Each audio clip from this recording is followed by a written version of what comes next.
Hello friends, आपके अपने YouTube channel ज्ञान की रफ्तार में आप सभी का स्वागत है। यूपीएसआई भर्ती 2021 में जो आपको रिजर्वेशन मिलने वाला है, आरक्षण जो है, वह जो डॉक्यूमेंट लगेगा आप लोगों का, वह किस डेट तक इशू हुआ होना चाहिए, इस पे हम चर्चा करेंगे। यानी कि जाति, निवास और ईडब्ल्यूएस सर्टिफिकेट किस डेट में बना हुआ होना चाहिए ताकि रिजर्वेशन का लाभ आप लोगों को मिल सके। वीडियो में लास्ट तक बने रहिएगा, एक एक बातों को मैं क्लियर कर दूंगा। यदि आपको इसका इमेज चाहिए जो मैं अपने वीडियो में लाया हूं, तो आप मेरे टेलीग्राम चैनल ज्ञान की रफ्तार में धीरज पांडे पे जुड़ सकते हैं और वहां से इसका इमेज प्राप्त कर सकते हैं। अपने टेलीग्राम चैनल का लिंक मैंने वीडियो के डिस्क्रिप्शन बॉक्स में दे दिया है, वहां पे जाके आप क्लिक करके मेरे टेलीग्राम चैनल से जुड़ सकते हैं। तो चलिए स्टार्ट करते हैं हम। पहले यहाँ पे दिया हुआ है, उत्तर प्रदेश लोक सेवा अनुसूचित जातियों, अनुसूचित जनजातियों और अन्य पिछड़े वर्गों के लिए आरक्षण का जो अधिनियम है वो अनुसूची 2 के अनुसार क्रीमी लेयर के अंतर्गत आने वाले उत्तर प्रदेश के अन्य पिछड़े वर्ग के अभ्यर्थियों को आरक्षण का लाभ अनुमन्य नहीं है।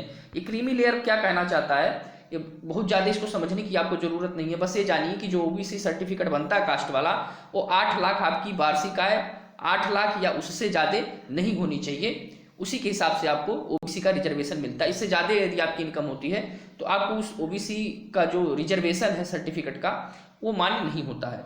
चलिए हम थोड़ा सा आगे बात करते हैं और हम आते हैं यहाँ पे कि अन्य पिछड़े वर्ग के लिए जाति प्रमाण पत्र 1 अप्रैल 2020, देखिए 1 अप्रैल 2020 या उसके बाद का हो।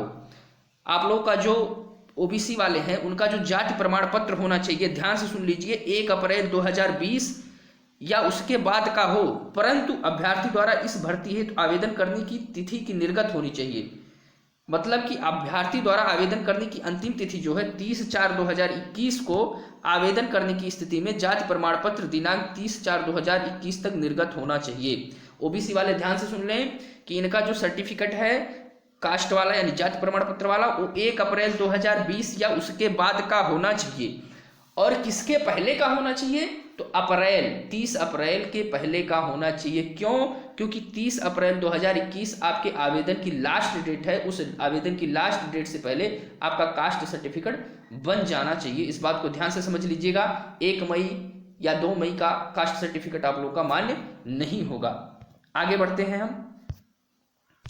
अन्य पिछड़ा वर्ग श्रेणी के अभ्यर्थियों द्वारा निर्धारित अवधि का प्रमाण पत्र प्रस्तुत न किए जाने अथवा भारत सरकार की सेवा हेतु मान्य अन्य पिछड़ा वर्ग श्रेणी का प्रमाण पत्र प्रस्तुत किए जाने पर उसको अनारक्षित श्रेणी के अभ्यर्थियों के रूप में व्यवहार किया जाएगा।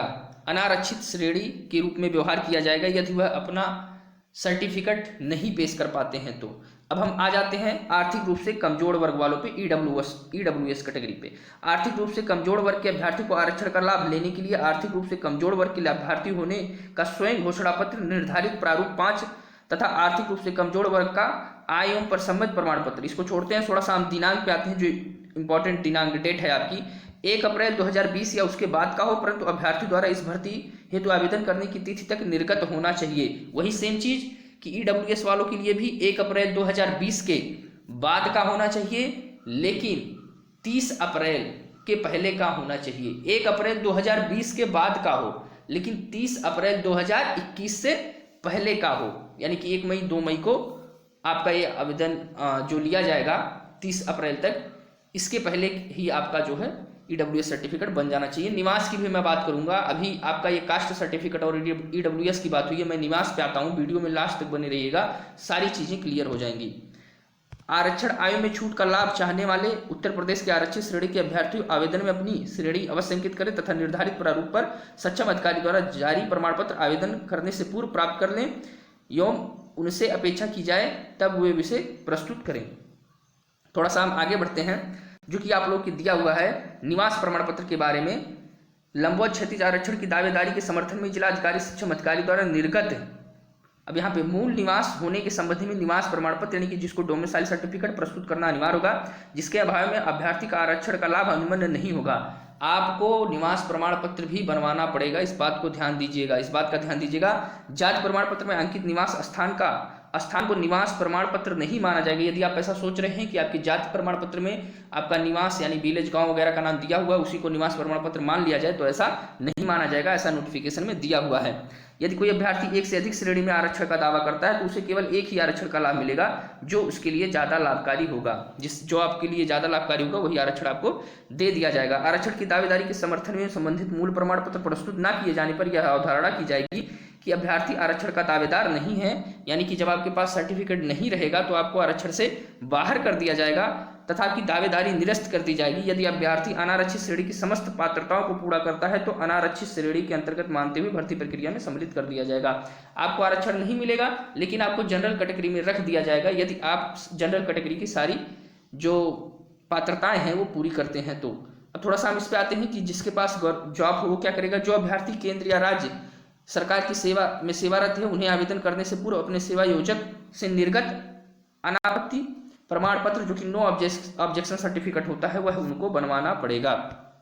अब हम थोड़ी सी और बात कर लेते हैं निवास प्रमाण पत्र की डेट की। तो निवास प्रमाण पत्र की इसमें कोई डेट नहीं दी गई है। निवास प्रमाण पत्र आपका आवेदन से पूर्व का होना चाहिए। आवेदन का पूर्व यानी कि 30 अप्रैल 2021 से पहले का आप निवास बनवा सकते हैं, क्योंकि इसमें पिछली डेट के बारे में कोई जिक्र नहीं किया गया, जैसा कि जाति प्रमाण पत्र में 1 अप्रैल 2020 की डेट का जिक्र किया गया। ऐसे पुरुष अभ्यर्थी जो उत्तर प्रदेश के मूल निवास प्रमाण पत्र प्रस्तुत करने में असफल रहते हैं, अनारक्षित श्रेणी का अभ्यर्थी मानते हुए विचार किया जाएगा। ऐसे अभ्यर्थियों को उनकी श्रेणी के अंतर्गत आरक्षण का लाभ नहीं दिया जाएगा तथा उनके द्वारा ऑनलाइन लिखित परीक्षा में प्राप्त पर सामान्यीकृत अंक अनारक्षित श्रेणी के कट ऑफ से कम होने की दशा में उन्हें भर्ती प्रक्रिया से सम्मिलित नहीं किया जाएगा अगले चरण के लिए। तो इस बात को आप लोग समझ लीजिए कि निवास प्रमाण पत्र उत्तर प्रदेश का होना बहुत ही ज़्यादा जरूरी है। अदर स्टेट के जो लोग हैं उनको इस आरक्षण का लाभ नहीं मिलेगा, यह बात आप लोग ध्यान से समझ लीजिएगा। थोड़ी सी महिला वाली बात कर लेते हैं कि अन्य पिछड़ा वर्ग, अनुसूचित जाति, अनुसूचित जनजाति की महिलाएं यदि उत्तर प्रदेश के मूल निवास प्रमाण पत्र प्रस्तुत करने में असमर्थ रहती हैं तो उन्हें भी जनरल कैटेगरी में ही रखा जाएगा। उम्मीद है कि ये सारी बातें आप लोगों को समझ में आ गई होंगी। अब हम थोड़ा सा बात कर लेते हैं कि EWS सर्टिफिकेट आप कैसे बनवाएंगे। जिसके पास नहीं हो वो कैसे बनवाएगा, तो आप अपने यहाँ के लेखपाल से संपर्क कीजिए। लेखपाल आपको तहसील में मिल जाएंगे। अपने तहसील पे जाइए और लेखपाल से संपर्क करके उनसे कहिए कि हमको EWS सर्टिफिकेट बनवाना है। वो अपने जानकारी के अनुसार आप लोगों को सर्टिफिकेट बनवा के दे देंगे और सर्टिफिकेट आप अपने तहसील के द्वारा प्राप्त कर सकते हैं। यदि वीडियो पसंद आया हो तो वीडियो को लाइक कर दीजिएगा। चैनल पर नए हैं तो चैनल को सब्सक्राइब कर दीजिएगा ताकि आने वाले वीडियोज का नोटिफिकेशन आप लोगों को मिल सके। बहुत बहुत धन्यवाद आप लोगों का।